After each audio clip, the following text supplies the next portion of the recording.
నమస్తే, welcome to four sides TV. శివోహం శివోహం అంటూ శైవాలయాలు మారుమ్రోగాయి. శివనామస్మరణతో భక్తులు అధిక సంఖ్యలో ఆలయాలకు తరలివచ్చారు. బ్రహ్మోత్సవాలకు అంకురార్పణ చేసి ధ్వజారోహణ కార్యక్రమాన్ని నిర్వహించి ముక్కోటి దేవతలను, సకల ప్రాణికోటిని ఆహ్వానించారు.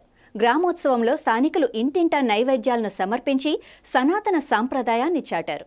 ఆలయంలో సహస్ర లింగేశ్వరునికి లింగోద్భవకాల అభిషేకాన్ని నిర్వహించే సాంప్రదాయాన్ని అగస్త్య మహాముని ప్రారంభించారు. అప్పటి నుంచి కొనసాగుతున్న లింగోద్భవం, అభిషేక విశేషాలను వివరిస్తూ అర్చకులతో మా నెల్లూరు ప్రతినిధి శ్రీధర్ ఫేస్ టు ఫేస్. పురాణ ప్రసిద్ధి మహాశివరాత్రి పర్వదినాన్ని పురస్కరించుకుని నెల్లూరులోని మూలస్థానేశ్వరాలయం, చారిత్రక మూల స్థానేశ్వరాలయం, పూర్వం మునులు స్థాపించిన ఈ ఆలయంలో అప్పటి నుంచి కూడా ఇక్కడ మహాశివుడు మునీశ్వరులను కటాక్షించి స్వయంభూగా తన తేజంతో ఇక్కడ శివలింగంలో నిక్షిప్తమయ్యారన్న ప్రతీతి కూడా ఉంది. ఈ మహత్కార్యంగా ఈ ఆలయం మూలస్థానేశ్వరాలయం, భువనేశ్వరి సమేత మూల స్థానేశ్వరాలయం ఇక్కడ ఏర్పాటు కావడం చారిత్రకాంశంగా మునులు చెప్తుంటారు. ఆ ప్రచారమే కొనసాగుతూ ఈరోజు అనేక మార్పులు చేసుకుని అనేక నవీన వసతులు సమకూర్చుకొని ఆలయం ఒక క్షేత్రంగా, మూలస్థానేశ్వర క్షేత్రంగా ప్రసిద్ధిగాంచింది. ఇప్పుడు మనం చూసినట్టయితే మహాశివరాత్రి వేడుకలు ఇక్కడ అత్యంత కీలకం, వైభవం. బ్రహ్మోత్సవాలు, మహాశివరాత్రి బ్రహ్మోత్సవాలు ఇక్కడ నిర్వహించడం అనేది సనాతన సాంప్రదాయంగా అప్పటి నుంచి కూడా ఉభయకర్తలు, శాశ్వత ఉభయకర్తలు కూడా ఇక్కడ కొనసాగుతున్నారు. ఇక్కడ మనం చూసినట్టయితే మనతో ఆలయ అర్చకులు మనతో ఉన్నారు.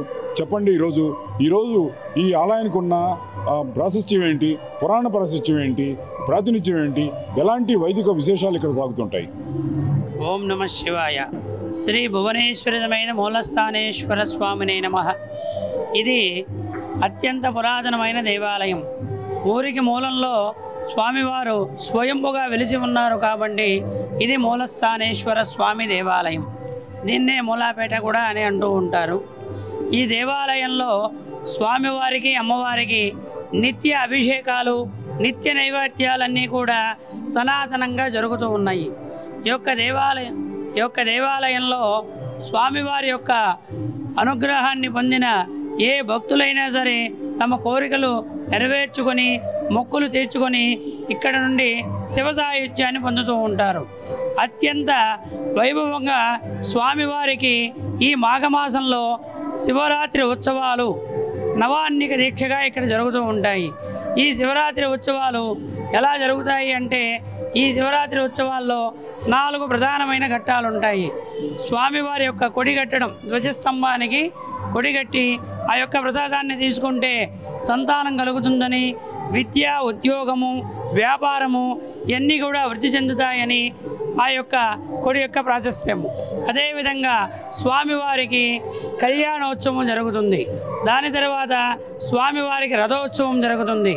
అదేవిధంగా స్వామివారికి లింగోద్భవ కాలంలో అభిషేకము, నంది సేవ ఇవన్నీ కూడా ప్రత్యేక అంశాలుగా ఈ శివరాత్రి ఉత్సవాల్లో జరుగుతూ ఉంటాయి.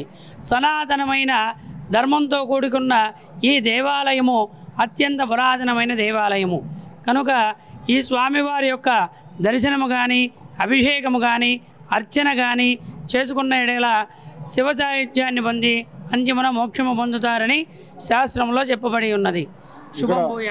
ఇక్కడ జిల్లా వ్యాప్తంగా ఈ పురాతన ఆలయ ప్రాశస్త్యాన్ని పురస్కరించుకొని జిల్లా వ్యాప్తంగా కూడా భక్తులు ఇక్కడ తరలి వస్తుంటారు. మహాశివరాత్రి పర్వదినాన్ని పురస్కరించుకొని ఉపవాస దీక్షతో ఉదయం నుంచి కూడా సాయంత్రం వరకు కూడా ఆలయ దర్శనం చేసుకొని అనంతరం జరిగే లింగోద్భవాల అభిషేకంలో అందరూ కూడా భక్తులు పాల్గొంటారు. ఈ అశేష జనవాహిని ఆ లింగోద్భవానికి పాల్గొనే అవకాశం లేకపోయినా కూడా ఉభయకర్తలు ఈ కార్యక్రమాన్ని అర్ధరాత్రి తర్వాత ఇక్కడ నిర్వహించడం జరుగుతూ ఉంది. అయితే మునుల కాలం నుంచి కూడా వస్తున్న విధానాలు ఏంటి?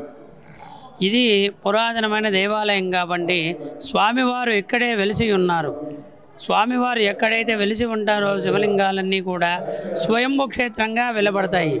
ఈ స్వయంభూ క్షేత్రంలో మానవులు చేసే పూజ, అర్చకులు చేసే పూజ ఒక విధంగానే ఉంటుంది.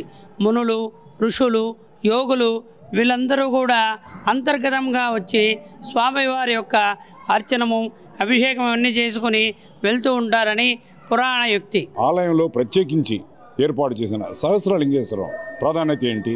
ఈ మహాశివరాత్రి సందర్భంగా ఎలాంటి అర్చనలు ఆ ప్రత్యేక లింగాకారానికి నిర్వహిస్తారు? ఈ దేవాలయము పురాతనమైన దేవాలయం కనుక స్వామివారికి ఆవరణంలోనే వినాయకుడు, విష్ణుమూర్తి, దుర్గాదేవి, నవగ్రహాల సూర్యుడు, దీన్ని పంచాయతనము అంటారు. ఆదిత్యం అంబికాం విష్ణుం గణనాథంచ మహేశ్వరం యొక్క పంచాయతన సహిత స్వామివారు వెలిసి ఉన్నారు. పక్కన నవదుర్గా పరివేష్టిత భువనేశ్వరి దేవి అమ్మవారు కొలువై ఉన్నారు. అదే విధముగా స్వామివారికి దక్షిణ భాగంలో అగస్త్య మహాముని, సహస్రలింగేశ్వర స్వామిని, శ్రీచక్ర పరివేష్టిత ఆ పానమట్టం అంతా కూడా శ్రీచక్ర పరివేష్టంతో కూడా కూడుకున్నదై సహస్రలింగేశ్వర స్వామిని అగస్త్య మహాముని ప్రతిష్ఠ చేశాడని శాస్త్రంలో చెప్పబడి ఉన్నది. మనము ఒక లింగార్చన చేసుకుంటేనే కొంత పుణ్యాన్ని పొందుతాము. అదే విధముగా 1000 లింగాలు ఒకేసారి మనము అభిషేకం కానీ అర్చన కానీ దర్శనం చేసుకుంటే అంత పుణ్యాన్ని పొంది శివ సాయుధ్యాన్ని పొందుతామని శాస్త్రంలో చెప్పబడి ఉన్నది. శుభం భూయాత్. ఇక్కడ మనం చూసినట్టయితే ఎంతో విశేషం, అత్యంత చారిత్రక విశేషము వైభవం కలిగిన భువనేశ్వరి సమేత మూలస్థానేశ్వరాలయంలో మహాశివరాత్రి బ్రహ్మోత్సవాల శోభను స్వామి దివ్య తేజాన్ని దర్శించేందుకు వేల సంఖ్యలో తరలి వచ్చే భక్తుల రాక సందర్భంగా స్వామిని దర్శించేందుకు వరుస క్రమాలైతేనేమి, వసతి సౌకర్యాలైతేమి ఈ ఏర్పాట్లలో కార్యనిర్వాహకులు, భక్త మండలి నిమగ్నమై కార్యనిర్వహణ అధికారి ఈ మేరకు నిర్ణయాలు తీసుకోవడం జరుగుతూ ఉంది. ఇప్పుడు మనం చూసినట్టయితే ఈ కార్యాచరణ అంతా కూడా ఇక్కడ ధ్వజారోహణతో ప్రారంభమై కీలక ఉత్సవాలకు సంబంధించిన ఏర్పాట్లన్నీ కూడా ఇక్కడ చేయడం జరిగింది. లింగోద్భవ అభిషేకం అనంతరం రథోత్సవం, కళ్యాణోత్సవం ఇది విశేష కార్యక్రమాలను ఇక్కడ నిర్వహించే క్రమం కొనసాగుతూ ఉంది. దీనికంతా కూడా రంగం సిద్ధమైంది. కెమెరామెన్ విజయ్తో శ్రీధర్, 4 Sight TV, నెల్లూరు.